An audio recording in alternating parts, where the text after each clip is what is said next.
Hi everybody! Hello! This year we got to host our first ground handling retreats in nearly 3 years. Been a while. So we wanted to bring you along on the journey, show you what happened, and introduce you to Louise, Dean, Mark and Susan. This was actually day 2 or 3. We didn't film that much. People seem to always have quite a good control over pitch. Here at Bon Sucesso, you've seen this in our videos 1,000 times, is really good because you can do 10, 20, 30, 50 takeoffs in a day. Here's the guys trying that after a couple of days. Some people actually wanted to perfect the forward launches as well. Yeah, and especially if you live somewhere where there isn't a lot of wind. Here we have a lot of wind, so we almost always reverse. But if you don't have a lot of wind in the mountains, you definitely want to get good at the forward launches. And, if you go a little bit higher or your wing is a bit more higher performance, you can get some decent flights out of this. First few days anyway are usually like getting used to the area and familiarising yourself. Here Mark was just trying a lot of that side control we keep talking about. So even doing the Cobra launch or an aborted Cobra where someone holds the bottom. This was a weird day because it started off like with no wind at the bottom but then pretty high wind at the top. Yeah, I actually flew from the top. It's kind of strong and gusty on here, so it wasn't very good for students. So we ended up staying at the bottom. And it's quite good, this new Nesso cover that we got, because we can get everyone and the wings under. And even for days that rain, it's actually quite good. So it's definitely a big upgrade for future retreats. Andreas, as usual, messing around in the downtime.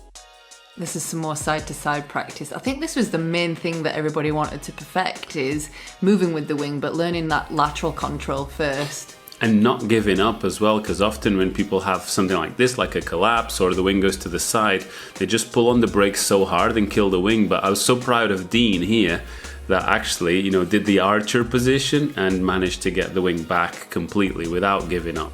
Look at this dude, he really wants to get to the beach. I'm strutting to the beach. It might seem boring to just hold the wing above you, but actually you're changing your grip all the time, and it's, I think Dean here specifically is trying like playing the harp where he's not tied with his hands to a specific control. I think a lot of people were good at getting it on the side, but maybe not recovering it and bringing it back up above. Yeah, and to begin. This was various people trying on your wing, and it's quite surprising how much the weight of the wing has an impact when you're trying to bring it back from the sides. Nice.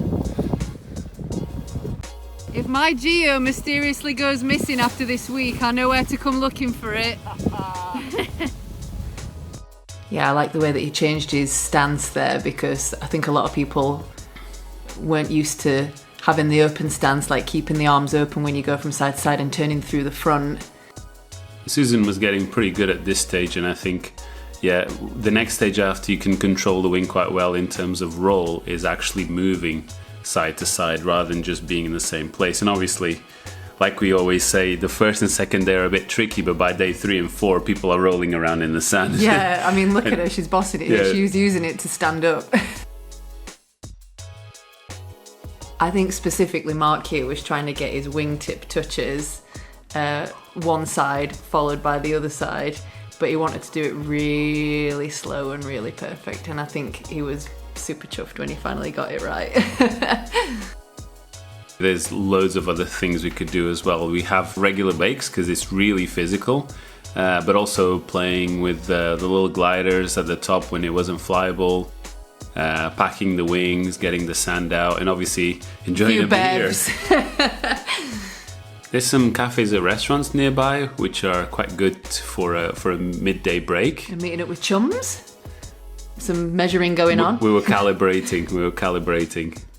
On the days that it's not quite flyable, we went to Nazaré, and with other groups before, we've been other places as well. But this is where we get the biggest wave in the world, so it was a nice rest day, because again, these are usually very physical. It is awesome. I know it sounds cheesy, but we always end up making like a bunch of new friends when people come, don't we? And we actually have a really awesome time. It is amazing how much everyone has in common as well, isn't it? Yeah, so it's the best part of our job. Yeah. Getting to meet people. Hope that's given you a good idea of what goes into and what happens in these ground handling retreats.